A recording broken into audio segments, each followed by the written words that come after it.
Clinicians have understood for a long time that sensory issues play a large part in the lives of people with autism. However, it's only just recently become part of the classification system for a diagnosis of autism. People with autism can be under or oversensitive to a particular sensory issue. For example, they may not be able to tolerate somebody brushing past them lightly, and that may cause them pain, but they are able to tolerate extreme levels of pain for a major physical illness. It's important for clinicians to understand and to think about sensory issues, because this might explain otherwise apparently unprovoked and extreme behaviour.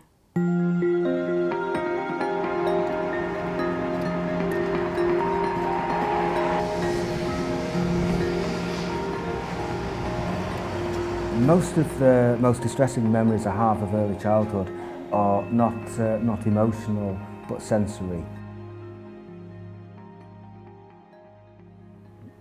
The crowds on the pavement used to prompt me to sort of leap into the road, because if someone just brushed against me, it would just create this reaction in me that I couldn't control that made me burst into tears, and just because it was the only thing to do, to sort of step into the road.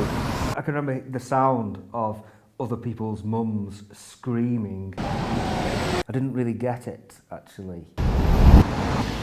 There are also things to do with how non-autistic, neurotypical people, how they imagine and interpret autistic behaviour, because it might have seemed in some horrific way like it was some kind of suicidal gesture on the part of the infant version of me, when it wasn't that. I was trying to survive, but I just couldn't, well, clearly I couldn't understand intellectually that if I get run into the road, you know, I was risking all sorts of things, but there was also that I couldn't quite understand why people couldn't understand why I did it.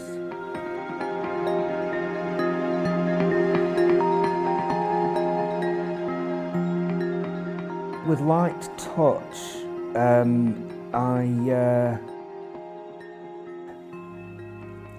don't think I would say that it actually causes me pain, but it causes me what I would still call physical distress.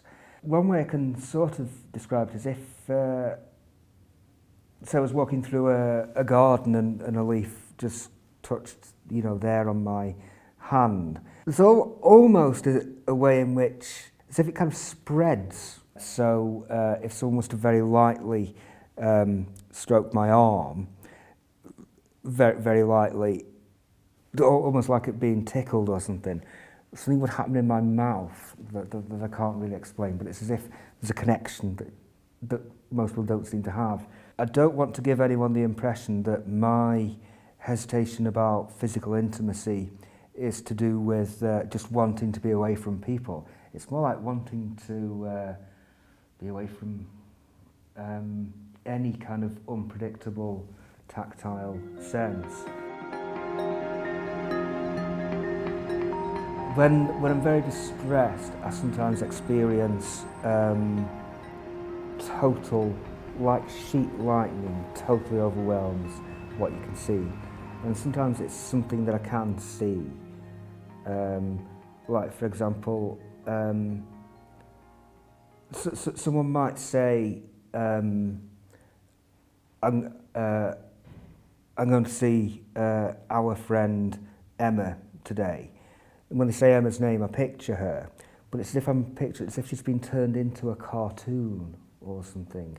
It's as if I can't picture her as I normally would. Then I start to panic that I'm just losing some kind of mental control, and it gets worse.